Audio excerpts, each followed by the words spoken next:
Donc, bonsoir à toutes et tous, bienvenue aux personnes qui nous ont rejoints. On est plus de 200 connectés. Donc, je suis Caroline Dehaas, militante féministe et militante tout court. Je suis avec Camille Etienne, donc activiste de la justice sociale et de la justice climatique. Merci d'être avec nous ce soir. On va donc parler du rapport du GIEC. Juste avant de vous donner le programme, pour vous dire moi d'où je parle en tant que militante et pourquoi cette formation. Je parle en fait simplement en tant que citoyenne qui est animée d'un certain nombre de convictions qui s'appuient sur les rencontres que j'ai faites, sur les lectures et puis aussi sur des intuitions. Et l'objectif de ces formations, c'est d'essayer d'aller creuser des sujets sur lesquels je ne suis pas forcément spécialiste. Donc, il y a des formations comme les formations sur les violences sexuelles sur lesquelles je suis experte, donc j'ai vraiment donné du contenu. Et puis, il y a des formations comme celle-là ce soir, sur lesquelles c'est un sujet qui m'intéresse, où je me suis dit, tiens, je ne connais pas suffisamment la thématique. Et donc, j'ai invité Camille Etienne, qui connaît beaucoup mieux que moi le rapport du GIEC, les rapports du GIEC, pour en discuter. Et l'idée, c'est vraiment de partager des informations. Donc, moi, j'ai bossé évidemment pour préparer cette formation. Et puis, Camille va nous alimenter aussi avec tout ce qu'elle sait de ce rapport. Il y a peut-être des choses sur lesquelles on ne saura pas répondre et on pourra le noter pour plus tard. Sur le programme, on va d'abord faire une petite introduction pour dire qu'est-ce que c'est le GIEC et c'est quoi le rapport du GIEC. Et puis ensuite, on va essayer de réfléchir, d'identifier un peu les principaux éléments contenus dans les rapports du GIEC, que ce soit les rapports passés ou ce qu'on sait déjà du prochain rapport. On a la date exacte de sortie, Camille, du rapport complet? Oui, c'est le prochain rapport donc, du groupe 2. On parlera, il y a trois groupes différents. Là, c'est le groupe 2 qui va sortir. Le groupe 1 est sorti en août. Et là, c'est lundi. Donc, il va commencer à y avoir des choses. La presse est un petit peu sous embargo avant, mais sinon, lundi, vous allez voir, j'espère couler dans la presse toutes les infos sur ce rapport-là. On ne peut pas le savoir avant, en fait, parce que chaque mot est vraiment voté à la virgule près. Donc là, il est encore en train d'être fait. Il n'est pas du D'accord. tout fini. Ils sont en train de pas dormir beaucoup pour le finir et le sortir lundi. Ok, merci. Et puis ensuite, on verra qu'est-ce qu'on peut faire, nous, pour essayer de faire bouger les choses. Alors, d'abord, qu'est-ce que c'est le GIEC et c'est quoi le rapport du GIEC? Alors, le GIEC, est-ce que vous savez ce que ça veut dire? C'est un groupe de quoi? Un groupe qui rassemble des... Vous pouvez répondre dans le chat. Alors, des experts, il y a beaucoup au masculin. Est-ce qu'il y a quelques expertes dans le GIEC, Camille? Il y en a une française qui est bien connue qui s'appelle Valérie Masson-Delmotte. Il y en a moins, parce que ça, c'est pas du tout paritaire, mais il y a des climatologues très connus et qui font un travail absolument incroyable, des glaciologues aussi. Je vous invite à suivre Valérie Masson-Delmotte sur Twitter, qui est très investie qui est géniale. Et nom aussi d'une Edith Sévestre, qui, elle, travaille sur la glaciologie, qui a aussi participé aux travaux du GIEC. Edith Sévestre, qui, elle, est sur Instagram et qui fait aussi beaucoup de vulgarisation scientifique. Super, merci. Donc, en effet, c'est un groupe d'experts et d'expertes, plus d'experts que d'expertes, mais il y a des experts, intergouvernemental sur l'évolution du climat. Voilà le titre exact du GIEC. En anglais, je ne vais pas le prononcer, parce que sinon on va se moquer de mon accent, mais vous avez la définition en anglais qui s'affiche. C'est un organisme ouvert à tous les pays membres de l'ONU. D'accord. C'est un organisme dans lequel il y a aujourd'hui, je ne sais pas si vous le savez, combien d'États sont membres du GIEC, participent au GIEC. Est-ce que vous connaissez le chiffre? Alors, ce n'est pas 185. La bonne réponse, c'est 195. Il y a 195 États membres du GIEC en 2021 et 181 organisations observatrices. Les organisations observatrices, c'est des ONG, par exemple? Camille, ça va être quoi? C'est des... Oui, bah, aussi des ONG, mais pas les ONG dont on a l'imaginaire comme ça, pas Greenpeace, tout ça, mais c'est plus des ONG qui vont être vraiment des ONG d'experts, eux aussi. Donc, des noms qui ne sont pas spécialement connus du grand public, mais qui vont avoir ce regard extérieur. Et juste un petit truc intéressant à comprendre, c'est que c'était à la demande du G7, donc l'USA, Japon, Allemagne, France, Grande-Bretagne, Canada, Italie. Ça a été mis en place par l'Organisation météorologique mondiale et le Programme des Nations Unies pour l'environnement. Et un truc drôle, c'est que comme toutes les institutions de l'ONU, comme l'OMS, en fait, c'est pas une association de personnes physiques, c'est une association de pays. En fait, ils représentent des pays. Et du coup, les personnes qui siègent aux assemblées du GIEC, ils font que représenter des pays. Et du coup, pratiquement presque tous les pays du monde siègent là aujourd'hui au GIEC. Est-ce que vous savez où est son siège? Donc, Laura demande 195 États ou États et ONG. Dans ces 195 États, plus 181 organisations observatrices. Son siège n'est pas aux US, non, pas aux USA. Son siège est à Genève. Et alors, moi, j'ai été très étonnée de découvrir la date de création du GIEC. Ah, il y a des gens qui ont des réponses dans le chat. Il y a des gens qui sont calés. Non, c'est pas 97, c'est 1988. Moi, je trouve ça hyper tôt, en fait. Je pensais que c'était beaucoup plus ancien. Et alors, j'ai découvert aussi en préparant cette formation que le GIEC avait notamment été créé, tu l'as dit, par le G7, et notamment à l'initiative de deux personnes. Je ne sais pas si vous les reconnaissez, Ronald Reagan et Margaret Thatcher. Et donc, je me suis dit, c'est quand même bizarre, parce que ça, pas, enfin, dans ma tête, ce n'était pas forcément les gens les plus investis sur ces sujets-là. Et en fait, ce qui est intéressant, c'est que quand ils l'ont créé, l'objectif, c'était justement d'éviter trop de militantisme sur ces sujets. Et donc, c'est pour ça qu'il n'y a pas que des expertes et des experts, mais il y a aussi des représentantes et des représentants des États dans le GIEC. Et donc, j'ai trouvé ça assez rigolo de me dire qu'en fait, une organisation qui aujourd'hui apparaît quand même très engagée, au final, en tout cas, moi, l'image que j'en ai en tant que citoyenne, c'est une organisation très engagée. Donc, je ne sais pas si c'est la même image que toi, tu en as. Et non, et justement, c'est là où c'est flippant, pardon, hein, c'est pas des très bonnes nouvelles qui vont avoir lieu ce soir, mais il faut avoir le courage de la lucidité. Même aujourd'hui, des militants trouvent que le GIEC ne va pas assez loin, c'est-à-dire que vous allez voir, ils sont extrêmement, extrêmement prudents, et on vous expliquera dans le processus, c'est-à-dire que c'est le principe de la science, vraiment, on donne...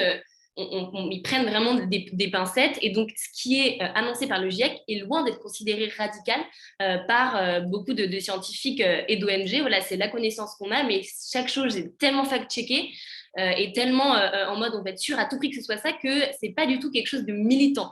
C'est absolument pas militant. Et donc ce qui est dit peut paraître vraiment très grave et très radical pour certains, mais il faut savoir que c'est la version la moins pire en réalité des scénarios scientifiques. Donc, est-ce qu'on peut dire qu'on essaie de ne pas trop se déprimer ce soir?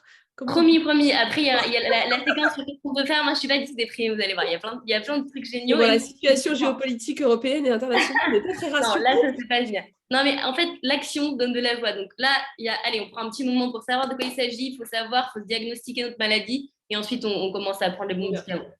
En tout cas, j'ai trouvé ça assez intéressant. Je trouve ça intéressant de revenir à l'origine de la création des groupements, parce que donc en fait, ils ont réussi leur coup, quoi. Ils ont réussi à créer un groupement qui en effet est assez peut-être cadenassé dans son expression, et résultat évite, je mets des guillemets, du point de vue de Thatcher et de Reagan, des engagements trop militants ou trop radicaux de la part de ce groupement.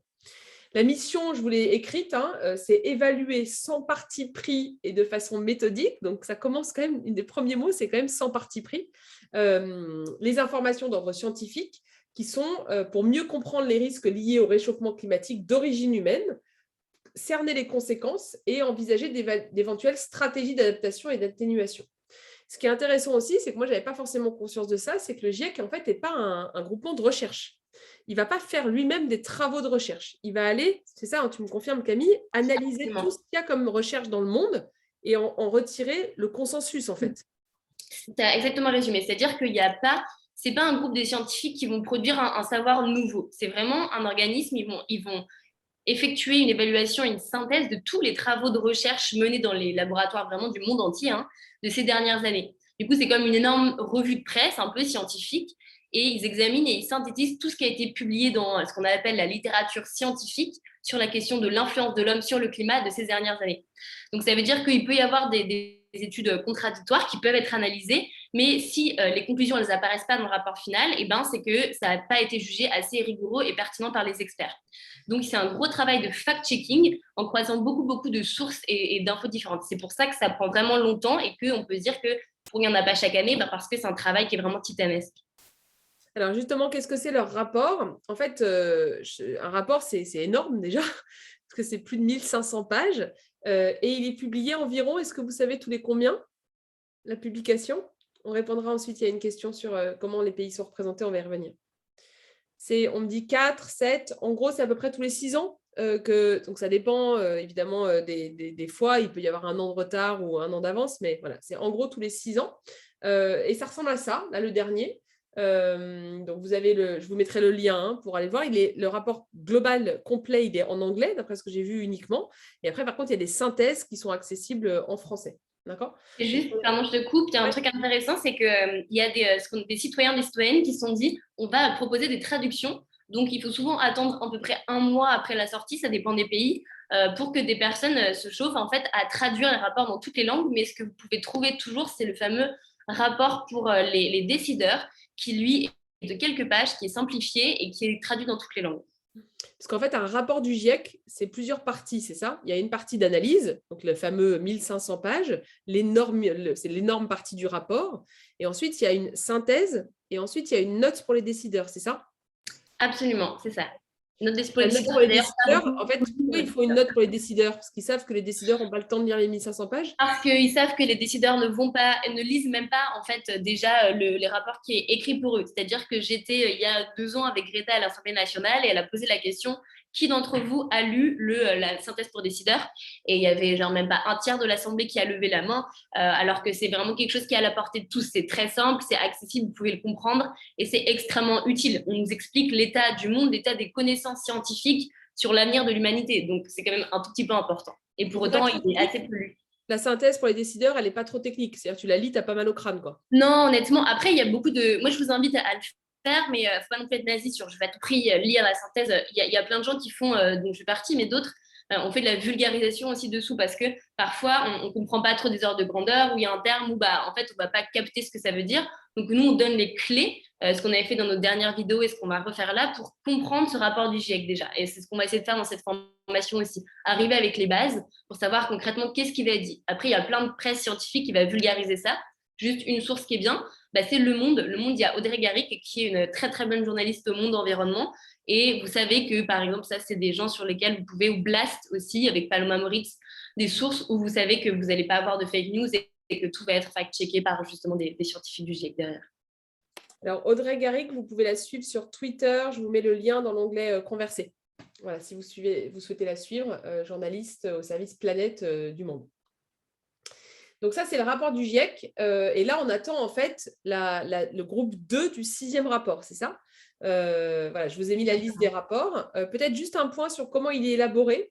Alors, je ne sais pas si le schéma est très visible ou pas. Il est Sur vos compliqué ce ordinateurs. schéma, j'avais vu, moi je l'adore, mais c'est pour vous montrer à quel point, en fait, c'est vraiment J'ai mal au crâne, là. tout un bazar. On a l'Assemblée nationale où les lois elles font des navettes. Là, c'est un niveau mais qu'on n'imagine même pas. Moi, pour comprendre, je me disais, mais combien ils font d'aller-retour?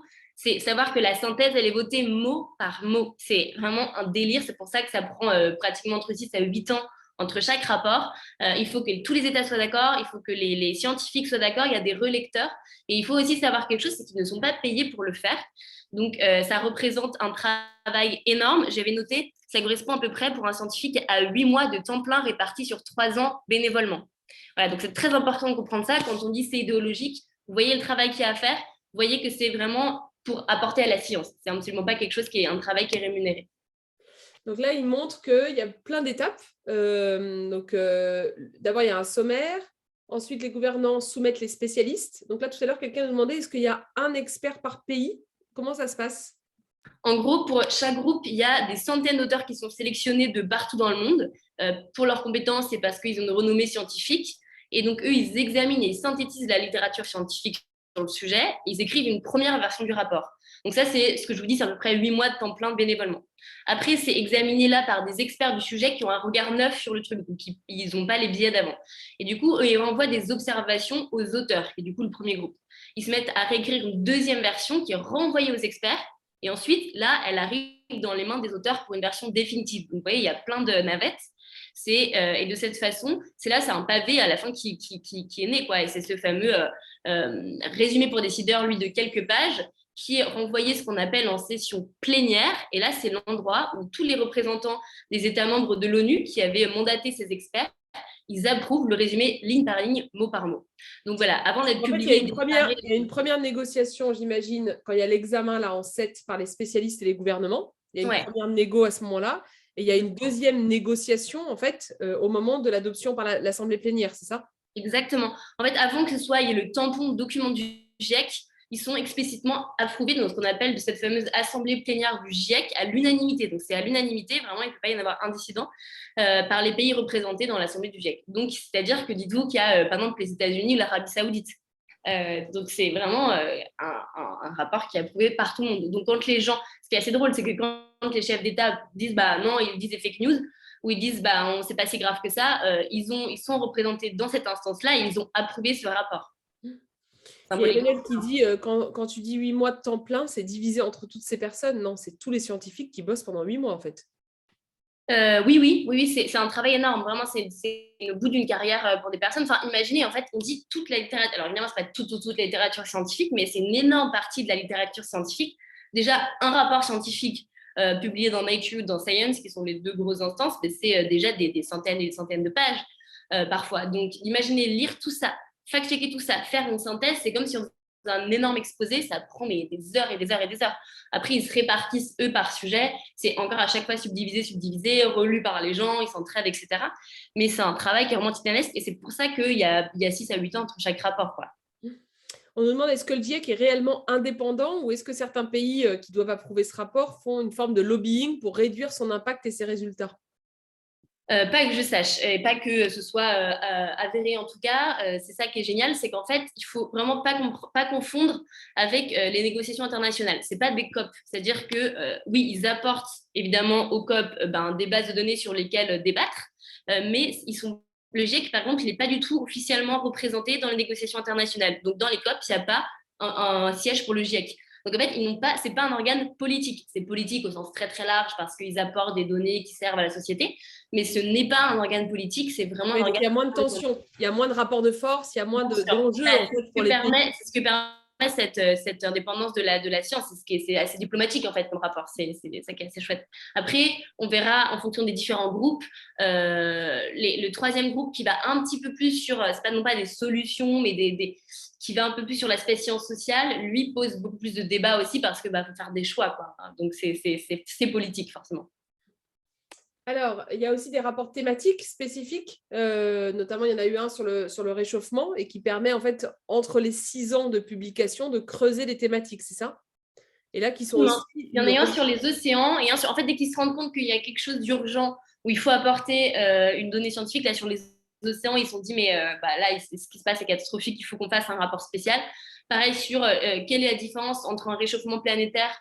En gros, il y a plusieurs scénarios, donc c'est pour ça que vous voyez SR15, c'était un des scénarios, qui était le scénario à 1,5 degré, le fameux scénario qui est sur lequel on s'était dit, tous les États à la COP21, venez, on s'aligne sur ce scénario-là.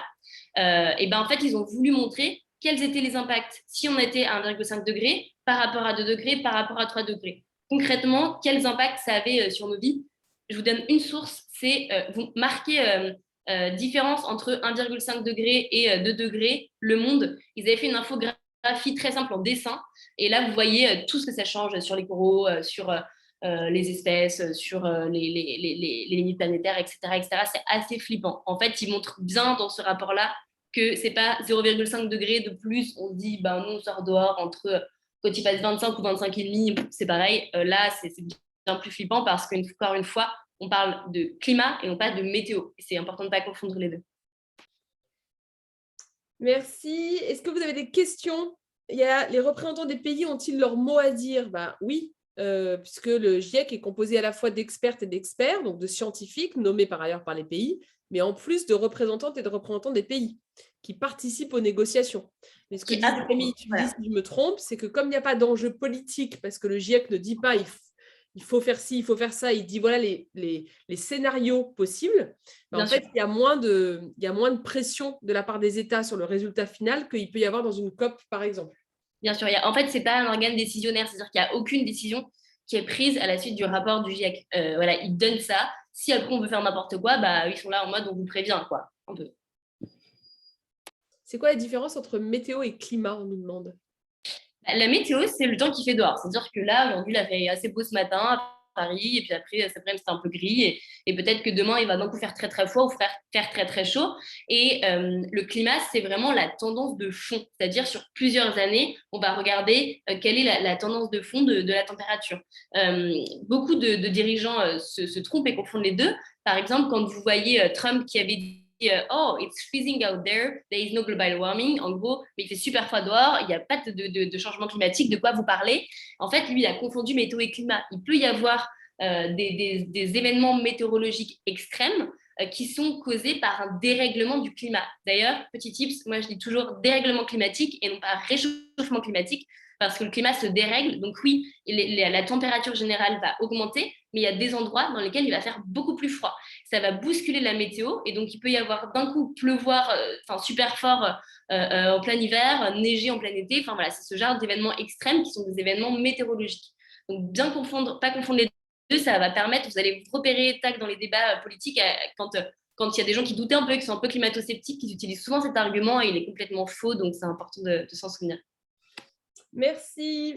Alors, j'ai intitulé la première partie Les calculs sont pas bons. J'aurais pu rajouter Kevin. Mais donc, en gros, quand on lit, en fait, parce que donc, le premier groupe, il y a 3 groupes, c'est ça, dans un rapport du GIEC. Le premier groupe a publié des informations sur l'état, en fait, du monde en août dernier, c'est ça? Exactement. Lui, en gros, le groupe 1, c'est sur les aspects scientifiques du système climatique et les variations climatiques passées ou à venir. Donc, lui, il a publié son rapport en août. Celui qui va sortir là, c'est le groupe 2. Et lui, il s'occupe des questions, je vous lis parce que chaque mot est très précis là-dedans, c'est la vulnérabilité des systèmes socio-économiques, donc de nos sociétés et des systèmes naturels au changement climatique. En gros, les conséquences négatives et positives de ces changements et la possibilité qu'on a, nous, humains, de s'y adapter. Donc ça, c'est le rapport qui va être sorti lundi. Et le troisième groupe, pardon, qui va être sortir, on ne sait pas encore exactement la date, dans quelques mois, lui, c'est les possibles scénarios envisageables pour limiter les gaz à effet de serre, les émissions. Mais attention, il ne fait pas de recommandations. Ce que je vous disais, c'est que vraiment, voilà, il dit, on peut faire ça, ça, ça. On ne vous dit pas, c'est mieux de faire ça ou de faire ça. Ce n'est pas politique, encore une fois. Alors, ce que dit quand même ce rapport, c'est que donc l'influence humaine, donc là on rentre dans le constat, hein, donc c'est les moments un peu durs, que l'influence humaine provoque un réchauffement de la planète à un rythme inédit depuis au moins 2000 ans.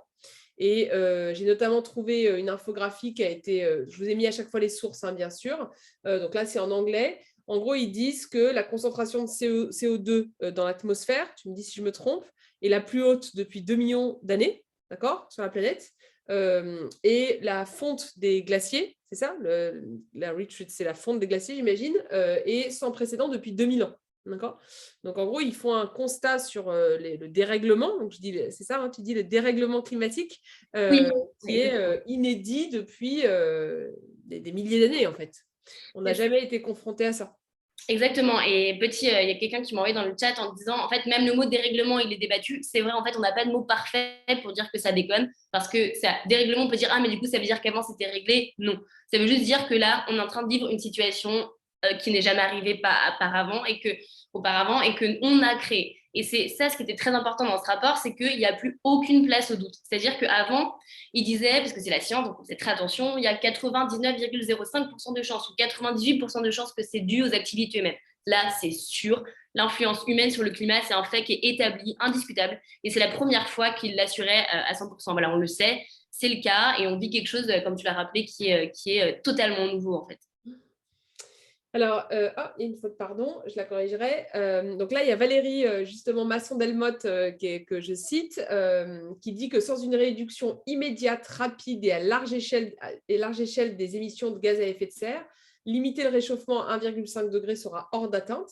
Et si les émissions restaient à un niveau actuel, en fait, les 2 degrés de réchauffement seront atteints au milieu du siècle. Et encore une fois, là, elle est extrêmement positive, hein. Enfin, je veux dire optimiste.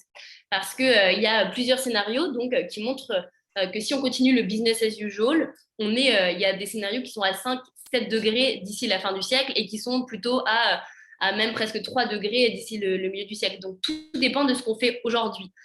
Juste petite chose importante, quand on dit gaz à effet de serre, il y a le CO2 qui a une durée de vie dans l'atmosphère, c'est-à-dire qu'il y a une inertie, ce qui fait que nous, là, ce qu'on émet maintenant, on va se le payer plus tard. Donc, c'est vraiment très important qu'on le fasse maintenant. Mais il y a des autres gaz à effet de serre, le protoxyde d'azote, le méthane, qu'on appelle des forceurs radiatifs à courte durée de vie. Bref, retenez qu'il y a certains gaz qui, eux, sont beaucoup, beaucoup plus réchauffants, qui ont un pouvoir réchauffant de dingue, dont on ne parle pas du tout, et qui ont une durée de vie plus courte. Et donc, eux sont extrêmement dangereux. C'est pour ça que là, elle dit, en vrai, ça va être chaud. On n'est pas du tout sur une trajectoire à 1,5 degré.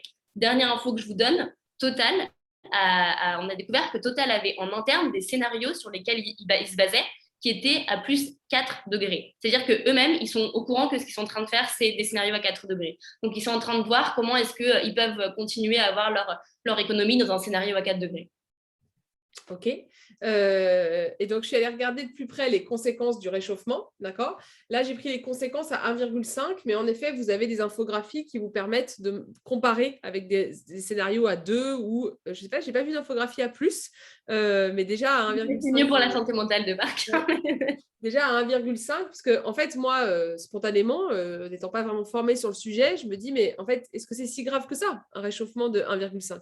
Et en fait, il y a des conséquences très claires, à la fois sur la biodiversité, sur le changement d'écosystème pour une partie de la planète, sur la montée des océans, sur le réchauffement d'un certain nombre de zones sur la planète, et puis en fait aussi des conséquences sociales. Et ça, c'est vrai qu'on ne fait pas toujours la connexion. Alors, de plus en plus, quand même, maintenant, notamment parce qu'il y a des politiques qui font le lien entre le social et l'écologie de plus en plus. Mais globalement, quand on pense dérèglement climatique, on pense, je dis plus réchauffement, tu as vu, je dis dérèglement climatique. En fait, on pense plus vraiment, on pense pas forcément aux conséquences sociales, que ce soit en termes de hausse des inégalités, en termes de maladies, et puis en termes de réfugiés climatiques également. Est-ce que toi, tu as vu ça bouger, la connexion entre le Ouais. social et l'écologie ces derniers C'est temps? super important de le faire. Déjà parce que là, tu montes ce schéma-là et on voit déjà que 1,5 degré, on ne va pas les atteindre. À part miracle, on ne va pas les atteindre. Et déjà, regardez les impacts qu'il y a en fait. Donc, c'est-à-dire que on va être affecté de plus en plus. On l'est déjà, simplement, on ne fait pas les liens. C'est-à-dire que par exemple, la pandémie du Covid-19, c'est une zoonose, donc une maladie d'un animal sauvage qui se transmet à l'homme parce qu'on rase des espaces sauvages et donc on fait ce qu'on appelle l'artificialisation des sols. Donc on rentre en contact avec des animaux dont nos systèmes immunitaires ne sont pas spécialement faits pour. Et donc ça, on va rentrer dans ce qu'on appelle le siècle des pandémies. Qui sont les premières victimes de ces pandémies? On l'a vu même au niveau national français, c'est les plus précaires qui sont d'abord les plus touchés. Il faut aussi savoir la grande inégalité, donc elle est double. C'est d'abord ceux qui payent en premier les conséquences du dérèglement climatique. Les femmes sont les premières victimes du dérèglement climatique. Plein d'études le montrent. Dans les catastrophes naturelles, c'est les premières victimes. C'est là où il y en a le plus. Et donc, non seulement c'est les plus précaires qui se tapent déjà, par exemple, à Madagascar, c'est la première fois, et c'est l'ONU qui le dit, qu'il y a une famine qui est liée au dérèglement climatique. Et pourtant, en fait, donc pour eux, c'est une réalité d'aujourd'hui, hein, c'est même pas génération future, machin, maintenant c'est la merde.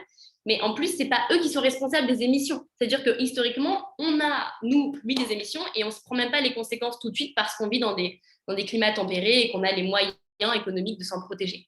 Donc c'est là la double inégalité, c'est pour ça qu'il faut toujours faire le lien entre les impacts sociaux, enfin les inégalités sociales et le dérèglement climatique. Sur ce que tu dis sur le fait qu'ils ne sont pas responsables de l'émission en fait, des gaz à effet de serre, il y a eu une étude de Oxfam et Greenpeace qui est sortie récemment. Mediapart en parle, je vous mets l'article, sur le fait que 63 milliardaires en France consommaient autant que la moitié de la population. Ouais, que 50% de la population française. Voilà. Donc, imaginez au niveau mondial comment c'est encore pire. Par exemple, historiquement, donc, il y a plein de gens qui doivent vous dire, par exemple, oui, mais c'est la démographie en Afrique.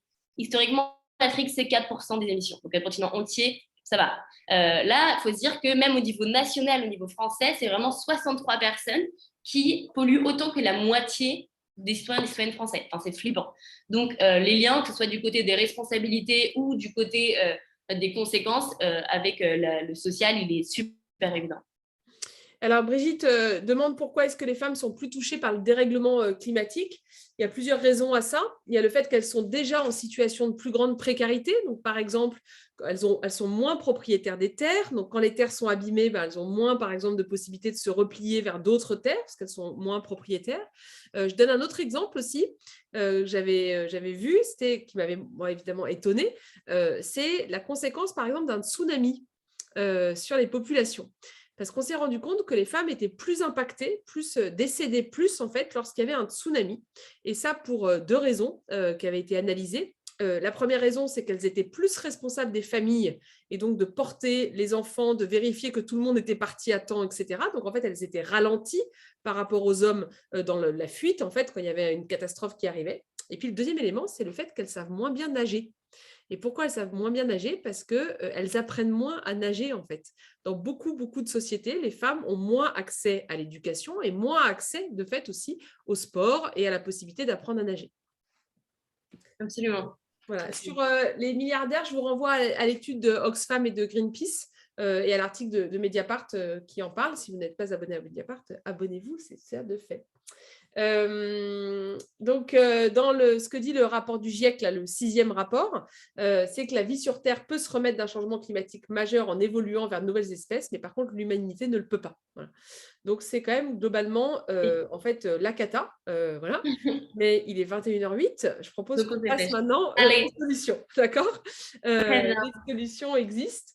Ce que dit le rapport du GIEC, c'est que, en fait, il évalue la situation et il dit on peut limiter le réchauffement climatique ou le dérèglement climatique avec 4 types d'actions. Et je trouvais ça intéressant la façon dont c'était présenté. Tu me diras ce que tu en penses.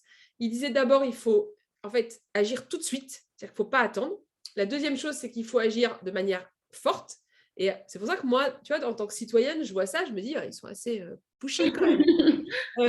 Factuellement, il n'y a pas de choix. Ouais, c'est constant, ça doit être constant, c'est-à-dire que ça ne doit pas s'arrêter. Et puis, ça doit se faire à l'échelle de toute la planète. Franchement, j'ai lu cette dernière phrase, je me suis dit, mais en fait, ils ont fumé, quoi, ça n'arrivera jamais. Donc, il y a un côté en mode, ouais, il y a des solutions. Et puis, il y a un côté aussi, je trouve un peu dur de se dire, en fait, les recommandations qu'ils font, elles paraissent quand même complètement décalées avec la possibilité d'action. Ce qu'ils disent, en fait, c'est que l'enjeu, c'est la neutralité carbone. Donc, j'ai cité notamment Christophe Cassou, qui fait partie, j'imagine, des chercheurs qui font partie des chercheurs français, qui font partie du GIEC, qui dit que chaque tonne de CO2 est une fraction supplémentaire de température.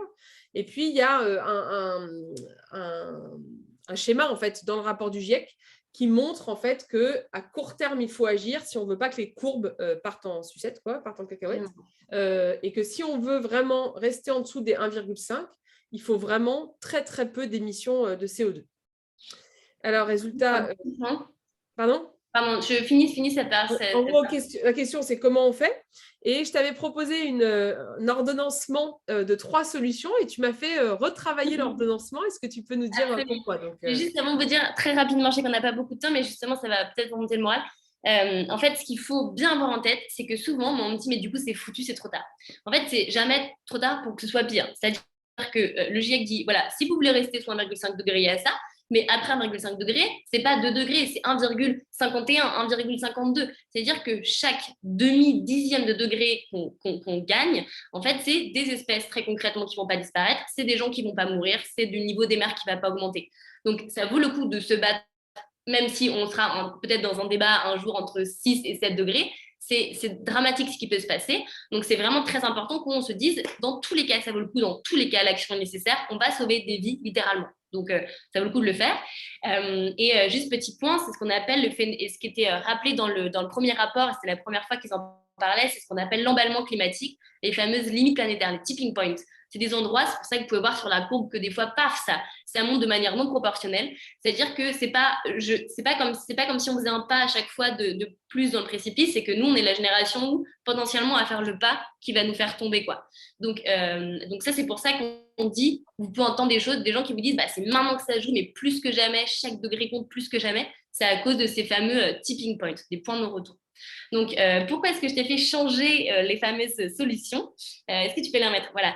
C'est parce qu'au tout début, merci, tu avais dit sur le site que tu as trouvé, c'était d'abord décarboner l'énergie et en deuxième ou en troisième, réduire la production et la consommation d'énergie.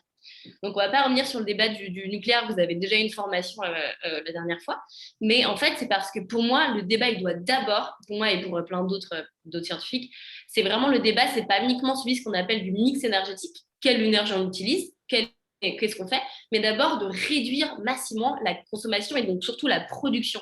C'est-à-dire que, comme je vous expliquais, on est dans une temporalité où on va potentiellement faire passer des limites, dépasser des limites planétaires et du coup avoir un climat qui s'emballe qu'on ne peut plus contrôler.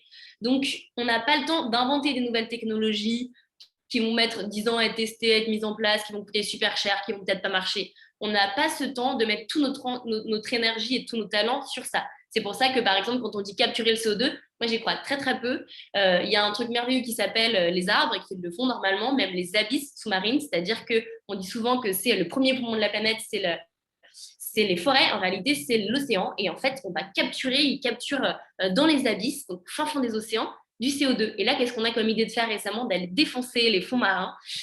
Donc, ça peut être très dangereux. C'est pour ça que, voilà, moi, je vous dis, concentrons-nous surtout sur la réduction de la production et de la consommation.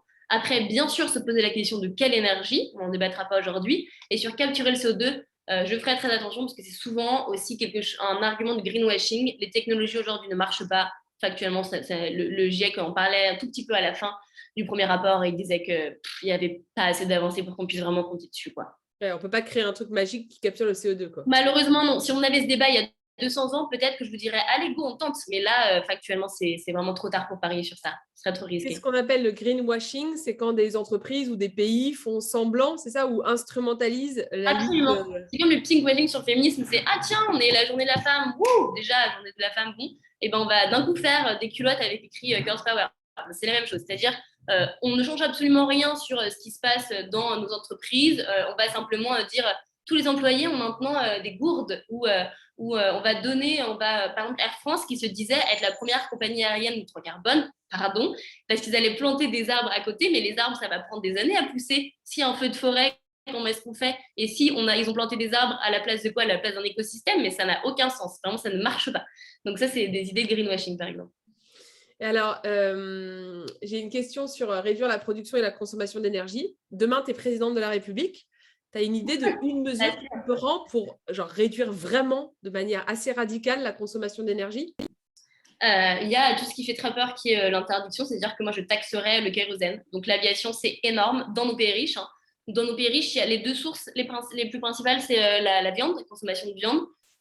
Donc une grosse réforme à faire sur l'agriculture. L'élevage, par exemple, est un des principaux responsables du méthane, qui est un gaz très très réchauffant, parce qu'on a des élevages intensifs énormes, donc ça, il faut complètement arrêter, il faut totalement changer notre modèle agricole.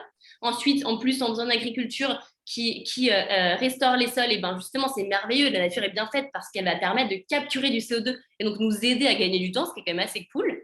D'abord, je ferais ça. L'avion, il y a 10% des gens qui ont déjà pris l'avion dans leur vie. On est vraiment des happy few à s'amuser.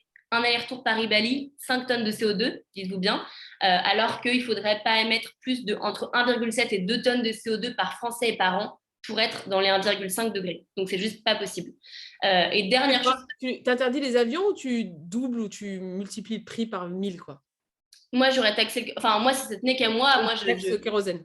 Ouais, et en fait, il faudrait un motif, c'est-à-dire qu'il y a on ne peut pas prendre l'avion comme ça pour le plaisir, on peut pas, enfin, il y en a qui proposaient des solutions, j'ai oublié je vous redirai peut-être, désolée, j'ai perdu, mais ils proposaient par exemple une loterie pour les moins de 35 ans qui rêvent de faire un voyage un jour, et ben voilà, on dit qu'on peut se permettre en tant que société, je sais pas, 3000 vols par an, et ben on fait une loterie, et puis bah, si tu peux faire ton vol, bah, va te faire kiffer, mais voilà, mais surtout, il faut savoir aussi que sur l'aviation, le but pour moi, c'est jamais de culpabiliser les gens. Là où il y a le plus de personnes qui prennent l'avion, c'est pour le travail, en fait. C'est les gens qui vont faire des réunions à New York pour 2 jours et qui reviennent, quoi. C'est la plus grosse partie des personnes qui prennent l'avion. Et les influenceurs ont aussi un gros rôle là-dessus. C'est rendre désirable le fait d'aller à Dubaï. Ça, c'est pas possible dans le monde dans lequel on vit. Ok, et tu parles pas de la rénovation énergétique? J'allais dire le troisième truc qui est assez français, ce serait là partout, mais en tout cas, pour un citoyen, une citoyenne française lambda, c'est nos 3 plus gros pôles d'émissions, c'est ça. Et en fait, bien sûr, il faut à tout prix rénover, faire une grande stratégie nationale de rénovation thermique des bâtiments. Encore une fois, c'est très concret, hein. Nous, on travaillait sur la loi climat. Il y a des gens qui nous disaient, moi, mon père, mon grand-père, il ne peut pas il est allé à l'hôpital parce qu'il a trop froid chez lui l'hiver, parce qu'il ne peut pas se chauffer, ça coûte trop cher. Donc en fait, il y a vraiment une question de justice sociale aussi derrière. C'est-à-dire qu'il y a des gens aujourd'hui qui souffrent vraiment de ce qu'on appelle des passoires thermiques, des passoires énergétiques. Et là, il y a beaucoup, beaucoup de boulot à faire de ce côté-là. C'est pas très sexy, mais c'est super important d'en parler. Et si vous êtes propriétaire, de faire ces démarches pour rénover nos bâtiments. Oui, il y a une question de Noémie que je trouve intéressante parce que je me la suis posée en préparant cette formation. C'est que quand même souvent, on entend dire que la solution, c'est quand même de changer nos pratiques individuelles. Et toi, tu viens quand même de nous donner 3 choses à faire qui sont plutôt de l'ordre des politiques publiques. Comment toi, tu réagis par rapport à cette idée de... Parce que donc, d'un côté, moi, je suis plutôt partisane de dire, en fait, ce qui compte, c'est les politiques publiques. Ouais. Et les plus gros, ce que tu dis, les plus gros dépenseurs en fait de CO2 ou producteurs de CO2, c'est plutôt les grandes entreprises ou enfin voilà, bon, donc ou l'absence de politique publique par exemple sur le logement. Et en même temps, résultat, moi, je me retrouve parfois face à des gens qui disent non, mais on s'en fout de nos pratiques, ça sert à rien, c'est pas ça qui compte. Non. Tu vois? Comment tu... Bien sûr, bien sûr. En fait, tout est important. Comme je vous disais, on se bat pour chaque demi-dixième de degré, donc chaque chose compte, soit pour mettre une pression monumentale et faire un burn-out climatique tout de suite, c'est pas l'objectif. Mais du coup, justement, moi j'ai fait ça, je suis passée par des moments où j'étais zéro déchet vegan, et c'était un enfer. Enfin, je n'avais zéro temps pour aller militer, pour réfléchir, parce que ça me prenait beaucoup de temps et d'espace. Le monde dans lequel on vit n'est pas fait aujourd'hui pour qu'on soit des écolos parfaits. Ça coûte cher, c'est compliqué quand on n'habite pas en plein milieu de Paris, on est obligé d'avoir une voiture. C'est important de se dire ça et de ne pas culpabiliser, de ne pas faire peser la responsabilité sur les mauvaises personnes. S'il y avait un milliardaire, Jeff Bezos, qui écoutait cette conférence, je lui dirais que bien sûr que lui, son bilan carbone personnel, ce serait pas mal qu'il réduise.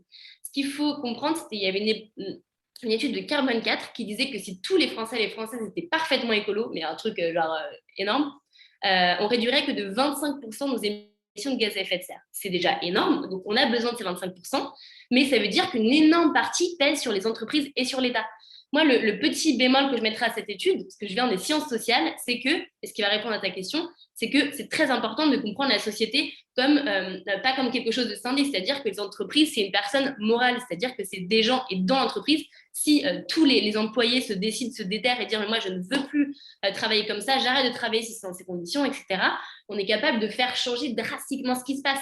Il y a aussi l'offre et la demande, c'est le principe de base en économie. Le boycott, c'est historique, mais ça marche très bien. Si d'un coup, tout le monde décidait, par exemple, de ne plus acheter de viande pendant une semaine, eh ben, ce serait une action qui peut être vécue comme individuelle, mais là, qui deviendrait collective et qui aurait un impact géant sur les structures de la société.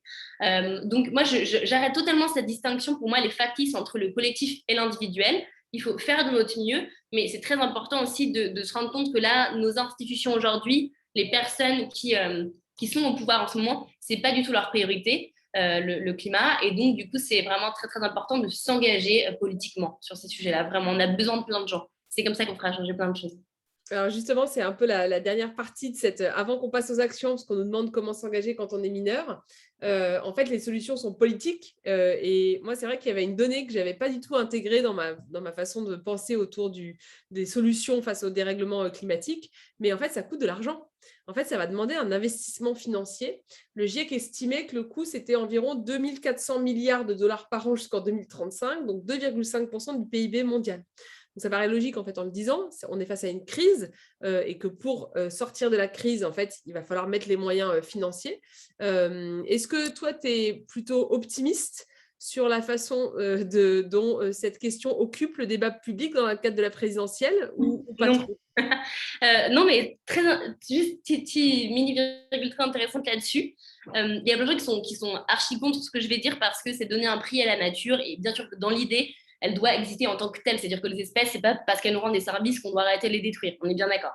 Mais toujours est-il qu'il y a plein d'études qui montrent ce qu'on appelle les services écosystémiques. Donc tout ce qu'on prend pour gratuit, mais qui en fait nous coûterait super cher si on n'avait plus de biodiversité. Par exemple, en Chine, ils ont dû polliniser à la main parce qu'il n'y a plus d'abeilles. Mais ça a coûté des milliards d'euros. Donc en fait, on fait des économies, on crée de l'emploi en s'occupant sérieusement du climat parce qu'on va devoir vivre avec les conséquences. Et ça nous coûtera bien plus cher, ce sera bien plus compliqué, les inégalités vont encore plus s'exacerber. Donc c'est faire des économies que si on parle d'un point de vue strictement économique dans la logique du PIB, c'est super nécessaire de le faire.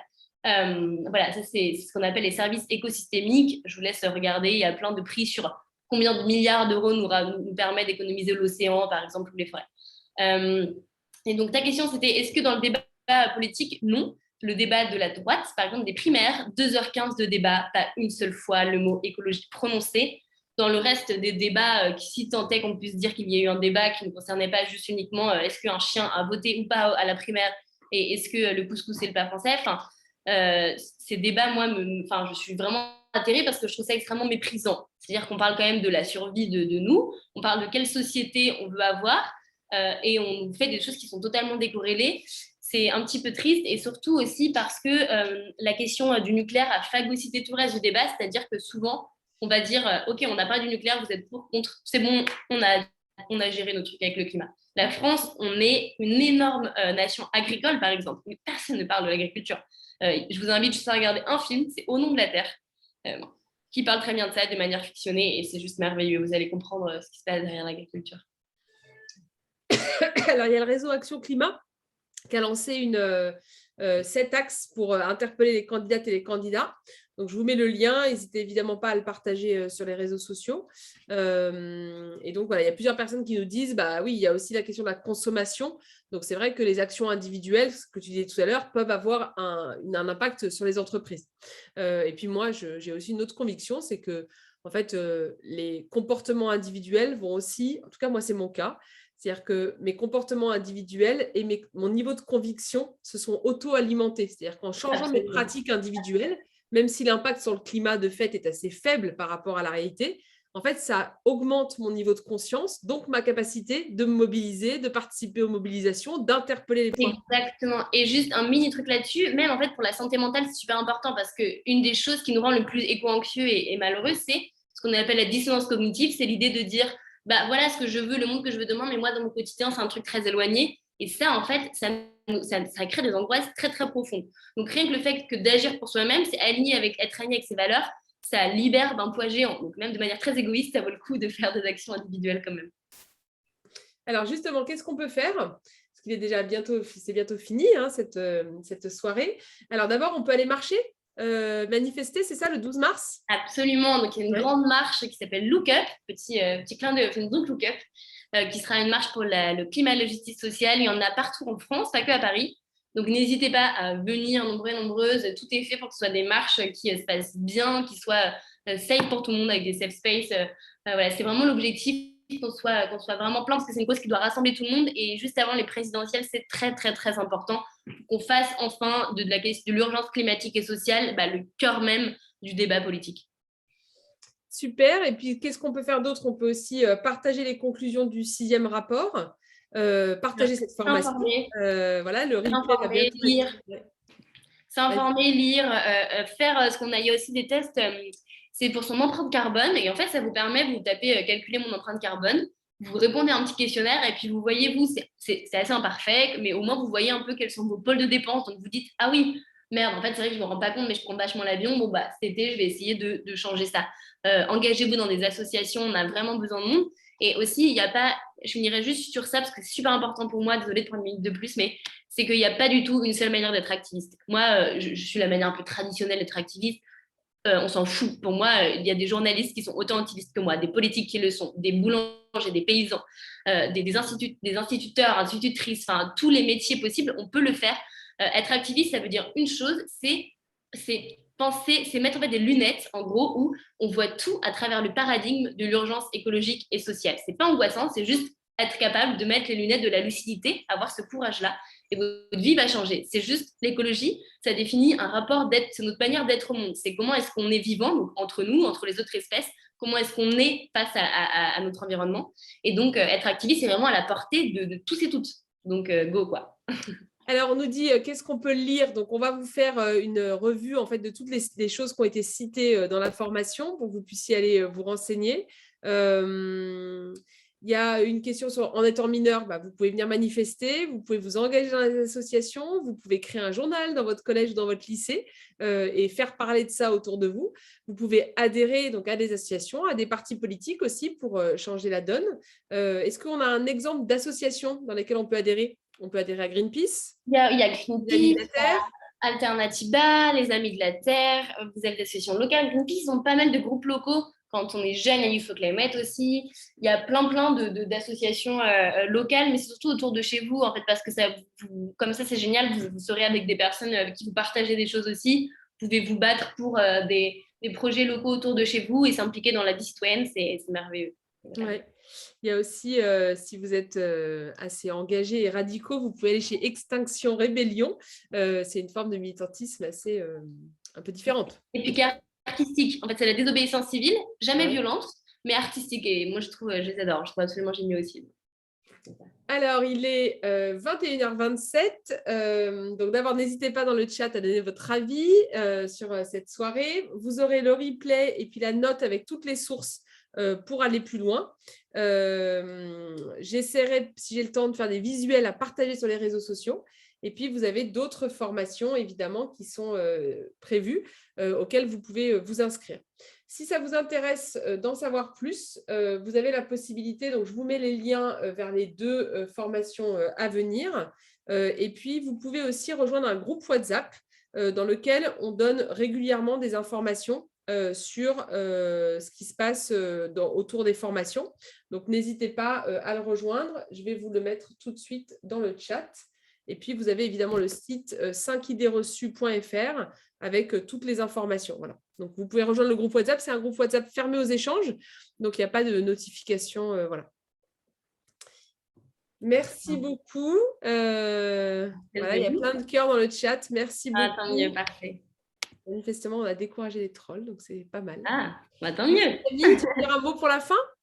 Non, mais merci, c'est super important de prendre du temps en plein milieu de la semaine, un soir. Voilà, c'est trop génial d'être venu là. Donc, merci beaucoup. Merci d'organiser ça, surtout, c'est trop important. Et j'ai hyper envie d'écouter les autres formations aussi. Il faut qu'on sorte de nos cadres. Donc, il faut se former. Et c'est les meilleures manières de faire, poser des questions bêtes. S'il n'y a pas de questions bêtes, osez les poser. Allez regarder ces formations. On prend le temps de poser les bases. On ne le fait jamais dans le débat public, tout va vite. On se bat à coups de punchline sur Twitter. Je pense que c'est assez dangereux. Donc, n'hésitez pas à suivre ça et en parler autour de vous. Invitez des potes, faites-vous des soirées, vous buvez des petites gères en regardant ça. Ça peut être cool. Merci beaucoup. Et on nous dit dans le chat de faire passer un message de soutien aux Ukrainiens et aux Ukrainiennes qui sont attaqués depuis hier par la Russie. Donc, évidemment, on envoie du soutien, même si on se sent parfois un peu impuissante et impuissant. Merci beaucoup Camille et puis merci à toi pour ton enthousiasme parce que c'est vrai que quand on est un peu néophyte sur ces questions-là et qu'on aborde les questions de dérèglement climatique, on a un peu tendance à être là en mode ok, ça va être complètement horrible en fait la situation. Non, ça va aller. Et, voilà, je trouve ça en fait c'est assez marrant parce que sur le féminisme c'est pareil, on me dit souvent en tant que féministe tu dois être quand même sacrément déprimée par la situation. Et en fait moi je suis hyper optimiste parce que je vois que le monde change, que les gens se mobilisent. Et voilà, je suis hyper contente de retrouver cette énergie aussi du côté des militantes et militants pour la justice climatique. Merci beaucoup à tout le monde. Bonne soirée. Un grand merci. À bientôt. Et à bientôt.